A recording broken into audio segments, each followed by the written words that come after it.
Salve, salve, galerinha do sexto ano. Professor Leandro aqui com você mais uma vez. E lembrando, nós estamos dando sequência às nossas aulas online, às nossas aulas EAD. É muito legal ter a sua participação aqui com a gente, tá bom? Nós estamos no nosso segundo bimestre e hoje a segunda parte da nossa aula sobre a tradição escrita e os textos sagrados.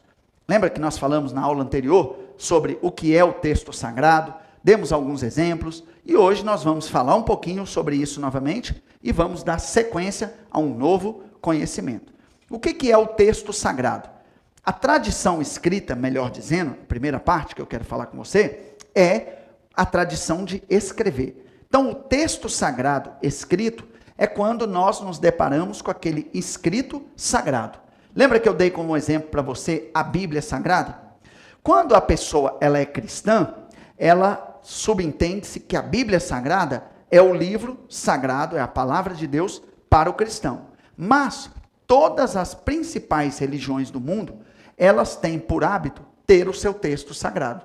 E o texto sagrado é onde o praticante daquela religião, o devoto daquela religião, aquele que crê naquela determinada religião, é onde ele tem o seu contato com o sagrado, com o divino, com os dogmas e com os ensinamentos. E um ponto novo que eu quero trazer para você nessa segunda parte, nessa nossa aula de hoje, que é, você sabia também que no texto sagrado, os praticantes daquela religião, de alguma forma, eles também são instruídos sobre as práticas sociais? O que seriam essas práticas sociais? Seriam a maneira como eu vou me portar, como eu vou me comportar dentro da sociedade. Porque você vai concordar comigo. Tem lógica uma religião que ela me ensina muito sobre o sagrado, mas ela não me instrui, ela não me ensina como me comportar no ambiente natural, no ambiente social? Vamos pegar um exemplo que a gente conhece um pouco mais sobre Jesus. Jesus, ele falou sobre dois ensinamentos muito importantes. Ele falou sobre amar a Deus, mas ele também falou sobre o quê? Amar o próximo. Então você percebe como o texto sagrado, ele vai sim falar do sagrado, do transcendente, do divino, mas ele também precisa nos instruir sobre a prática social. E hoje nós vamos dar sequência a 3 textos sagrados. O primeiro que nós vamos falar hoje é sobre o Alcorão. Você conhece aqui, ó, esse texto sagrado, essa imagem que está aparecendo aqui? Esse é o Alcorão. O que é o Alcorão?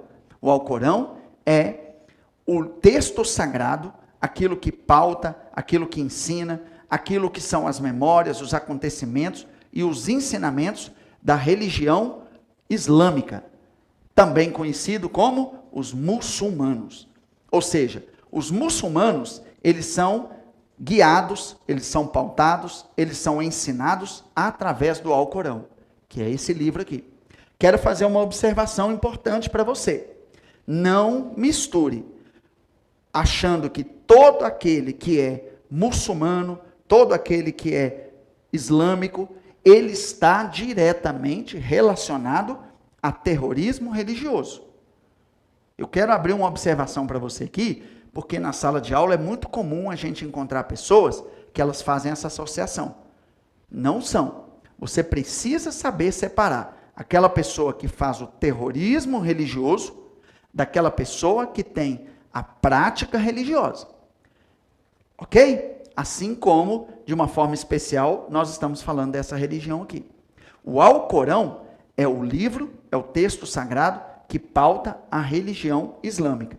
Algumas pessoas têm por hábito pegar o texto sagrado, seja dessa, daquela ou de outra religião, e usar como argumento de fazer, de ferir, de agredir o outro em nome da sua crença. Sabe qual é o nome que nós damos para isso? Terrorismo religioso. Ok? Então, esteja atenta a essa importante informação. Conhece aqui esse texto sagrado? Já teve algum contato com ele? Essa aqui é a Torá. O que é a Torá, professor? A Torá é o texto sagrado dos judeus. Os judeus têm na Torá os seus ensinamentos sagrados. Na Torá, eles têm também os seus suas memórias, seus acontecimentos. O judeu, fazendo uma observação para você, eles também chamam a Torá, em alguns momentos, de as leis de Moisés. Por quê? Porque a Torá, para eles, são os mandamentos que Deus entregou a Moisés, que entregasse ao seu povo. E uma outra observação, uma curiosidade, que eu quero abrir para você aqui também.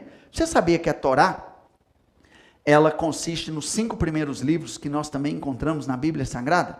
É o Gênesis, é o Êxodo, Deuteronômio, Levítico e Números.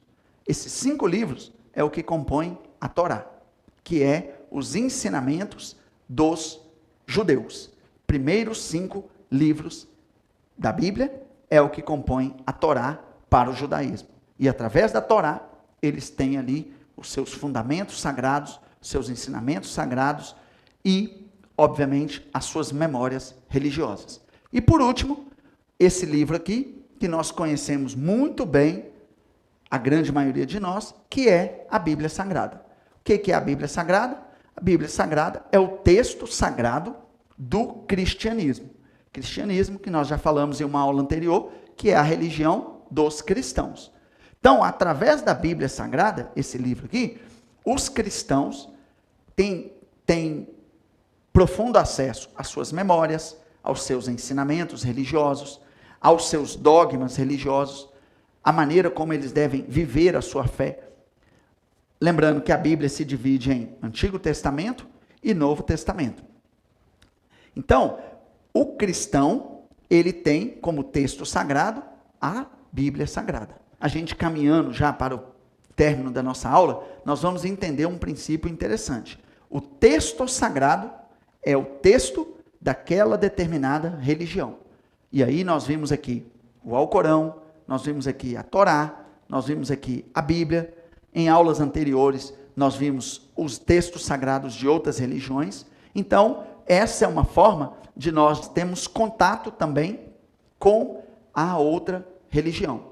Correto? Então, eu quero deixar para você aqui hoje uma grande e importante lição. Você está vendo aqui? Nós vamos refletir um pouquinho sobre isso. Nós vamos conectar esses pontos aqui. Como que nós vamos fazer isso, professor? Nós falamos nas 2 últimas aulas, não falamos? E aí você vai ver aqui que nós temos o nome da religião e nós temos aqui do lado o quê?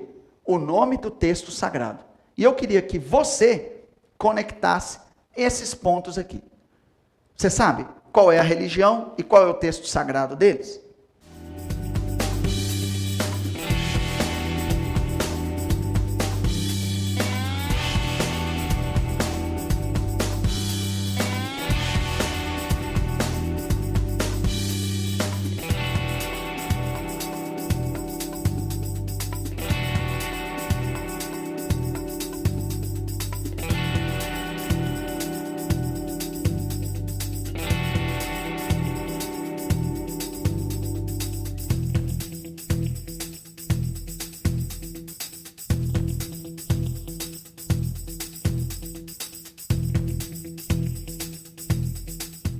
Por que é importante isso para nós? Porque, como nós falamos em algumas aulas anteriores, o conhecimento amplia a nossa capacidade de respeitar aquilo que é diferente. Forte abraço, professor Leandro vai ficando por aqui.